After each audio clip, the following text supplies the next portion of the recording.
ایک الہ ہے، یعنی حضرت عیسیٰ علیہ السلام بھی ان کی بھی عبادت ہونی چاہیے، وہ بھی الہ ہے. تو اللہ تعالیٰ نے ان کے دونوں عقیدے، پہلے عقیدے کو عقیدہ ابنیت اور دوسرے کو عقیدہ تثلیث کہا جاتا ہے، کیونکہ عیسائی تین الہ کے قائل ہیں. تو ان دونوں عقیدوں کی تردید اللہ رب العالمین نے اگلی آیات کے اندر کی ہے. اللہ تبارک و تعالیٰ نے ان کی تردید کے لیے حضرت عیسیٰ علیہ السلام، ان کی پیدائش کیسے ہوئی، پھر ان کا خاندان، ان کی والدہ مریم اور اسی طرح سے ان کی نانی حضرت مریم کی والدہ، ان کا ذکر کیا، اور ان کے خاندان آل عمران کا ذکر کیا. حضرت عیسیٰ کے کچھ اور رشتہ دار حضرت زکریا، اور اسی طرح سے حضرت زکریا کے بیٹے یحییٰ، ان کو حضرت زکریا کو کیسے وہ ملے. تو یہ سارا کچھ اللہ تعالیٰ نے ذکر کیا. اور پھر اللہ رب العالمین نے یہ بھی ذکر کیا حضرت عیسیٰ علیہ السلام کے معجزات بیان کرتے ہوئے کہ مردوں کو زندہ جب وہ کرتے اور دیگر جو معجزات جب وہ دکھاتے تھے تو وہ کہتے تھے اللہ کے حکم سے، اللہ کے حکم سے، اذن سے یہ مردہ زندہ ہو جاتا ہے، اور اسی طرح سے جو پیدائشی اندھا ہے، نابینا ہے، اس کو شفا مل جاتی ہے. تو یہ ساری کی ساری چیزیں اس بات کی دلیل ہیں کہ حضرت عیسیٰ علیہ السلام نہ اللہ کے بیٹے ہیں اور نہ ہی وہ تین میں سے ایک الہ ہے، بلکہ وہ اللہ کے بندے ہیں اور بنی اسرائیل کی طرف اللہ کے بھیجے ہوئے ایک رسول ہیں.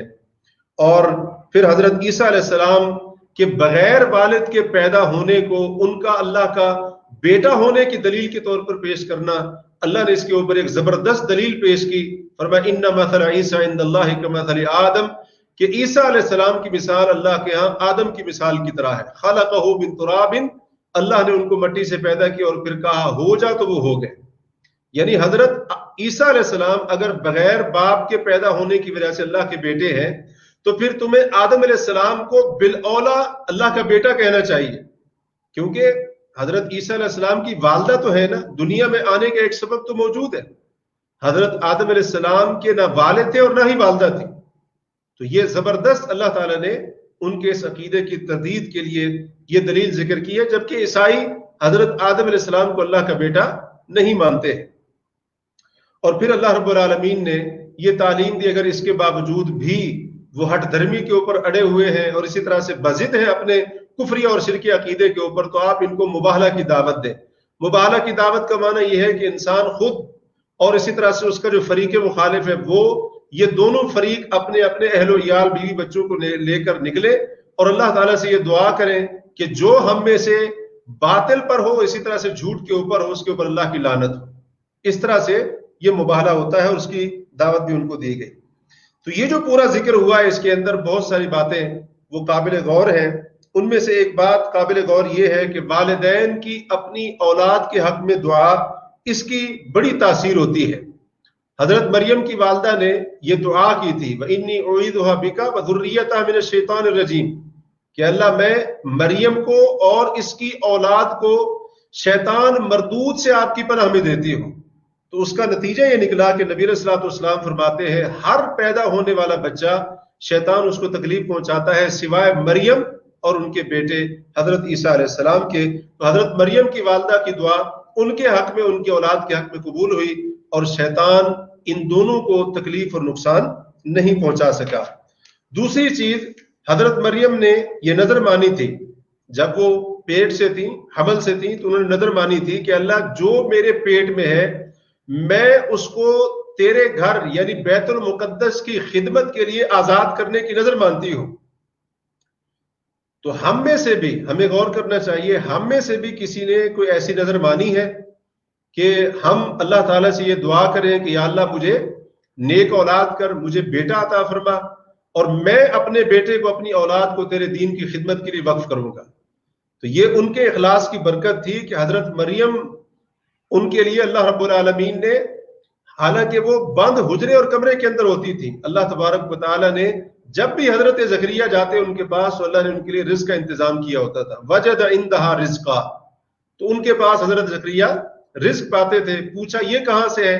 وہ کہتی تھی اللہ کی طرف سے، اللہ تعالیٰ جس کو چاہے بغیر حساب کے رزق عطا کرتا ہے. تو یہ اسی کی برکت تھی، یہی اخلاص تھا ان کا کہ اللہ رب العالمین نے حضرت مریم ان کی بیٹی کے لیے اس طرح سے پھر رزق کا انتظام فرما دیا.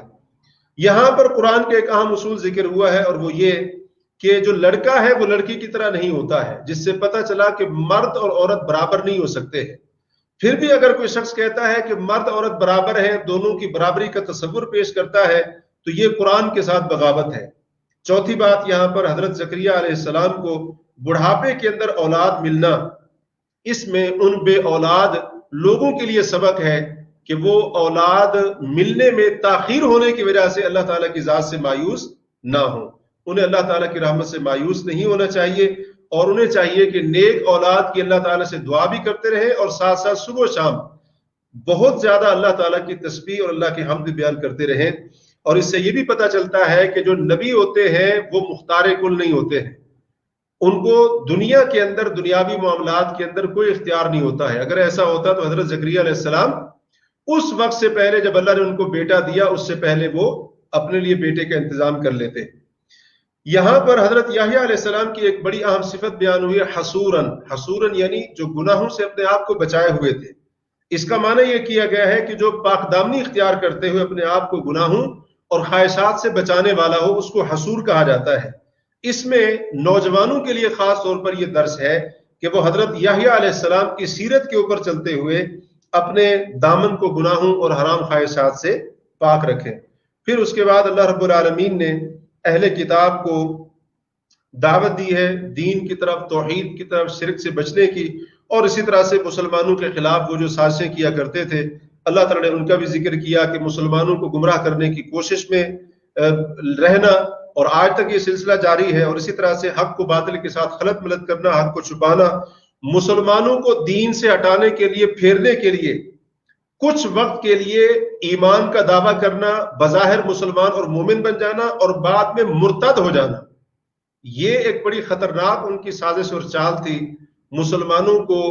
اور کمزور ایمان والوں کو دین سے ہٹانے کے لیے اور دین سے پھیرنے کے لیے۔ تو یہ ان کی چال بھی یہاں پر بیان ہوئی ہے۔ لوگوں کا مال، خاص طور پر جو ان پڑھ اور جاہل لوگ تھے، ان کے مال ناحق کھانا، اور یہ کہنا کہ اس کے اوپر ہمیں کوئی گناہ نہیں ہوگا، کوئی پکڑ نہیں ہوگی، اور جان بوجھ کر اللہ کے اوپر جھوٹ بولنا، اور اللہ تعالیٰ کے ساتھ کیے گئے وعدوں اور اپنی قسموں کے بدلے میں، یعنی قسموں کو توڑ کر دنیا کا تھوڑا سا مال اور فائدہ لینا، یہ بھی ان کے اندر برائی موجود تھی۔ زبان کو مروڑ کر کتاب پڑھتے، تورات پڑھتے، تاکہ عوام کو یہ لگے کہ وہ صحیح بات کر رہے ہیں، لیکن حقیقت میں کیا ہوتا تھا، وہ صرف تاثر دے رہے ہوتے تھے۔ تورات کی اس آیت کے اندر یا انجیل کے اس مقام کے اندر وہ بات نہیں ہوتی تھی، وہ مسئلہ نہیں ہوتا تھا جس کا وہ ذکر کرنا چاہ رہے ہوتے تھے، اور پھر اس کے اندر اپنی طرف سے تبدیلی اور تعریف کرنا، یہ برائی بھی ان کے اندر موجود تھی۔ اور آج بہت سارے مسلمانوں کے اندر یہی چیز موجود ہے کہ وہ پڑھیں گے تو قرآن کی آیت، لیکن اس کے اوپر مسئلہ اپنا خود ساختہ اور بنایا ہوا پیش کریں گے۔ اب جو عام بندہ ہے اس کو یہی لگے گا کہ مولوی صاحب قرآن پڑھ رہے ہیں اور قرآن سے ہمیں مسئلہ بتا رہے ہیں۔ تو جیسا کہ بعض لوگ انہوں نے اپنے جو خود ساختہ مسائل بنا رکھے ہیں، تو ان کے اس بات کے لیے وہ اس کو شریعت کا نام دیتے ہیں کہ شریعت کے اندر یہ مسئلہ ہے، حالانکہ شریعت جو قرآن اور حدیث کا نام ہے، اس کے اندر وہ مسئلہ اس کا بالکل ذکر نہیں ہوتا ہے۔ پھر اس کے بعد اللہ رب العالمین نے یہاں پر ایک بڑا ہی اہم درس ہمیں دیا ہے، اور وہ یہ ہے کہ اہل کتاب میں سے جو خائن اور بددیانت لوگوں کا ناحق مال کھانے والے تھے، ان کا ذکر کرتے ہوئے اللہ نے فرمایا ان میں سے کچھ ایسے بھی ہیں، اگر ان کو بہت بڑا خزانہ تم دے دو تو وہ بہت بڑا خزانہ بھی تمہیں ویسے کا ویسا واپس کر دیں گے، یعنی اس کے اندر ذرہ برابر بھی خیانت نہیں کریں گے۔ اور بعض ایسے بددیانت ہیں، اگر ایک دینار بھی دے دو تو اس کو بھی ہڑپ کر جائیں گے۔ تو اللہ نے جہاں پر خیانت کرنے والوں کا ذکر کیا ہے، وہاں پر ان کے جو امانت دار لوگ تھے، دیانت دار لوگ تھے، ان کا ذکر کر کے ہمیں یہ درس دیا ہے کہ قوموں کے بارے میں، جماعتوں کے بارے میں، معاشروں کے بارے میں ہمیں عدل و انصاف سے کام لینا چاہیے۔ اگر کسی فرد کی غلطی ہے تو پوری قوم کو اس فرد کو لے کر بدنام کرنا کہ اس کی ساری قوم ہی ایسی ہے، اس کا پورا قبیلہ ہی ایسا ہے، کسی جماعت کے کسی فرد کے اندر کوئی کوتاہی ہے اور پھر اس کی وجہ سے پوری جماعت کو بدنام کرنا، یہ عدل و انصاف کے بالکل خلاف ہے۔ تو قرآن ہمیں یہ اس قسم کا عدل و انصاف سکھا رہا ہے، جیسا کہ اللہ تعالیٰ نے آگے چل کر فرمایا لیسوا سواء، کہ یہ اہل کتاب برابر نہیں ہے، یعنی جو نصارہ ہے، عیسائی ہیں، برابر نہیں ہے۔ ان میں سے ایک جماعت ایسی بھی ہے جو اللہ کی آیتوں کو پڑھنے والی، اللہ کے حکم کو پورا کرنے والی، راتوں کو قیام کرنے والی، سجدے کرنے والی ہے۔ تو اس چیز کی تعلیم اللہ رب العالمین نے ہمیں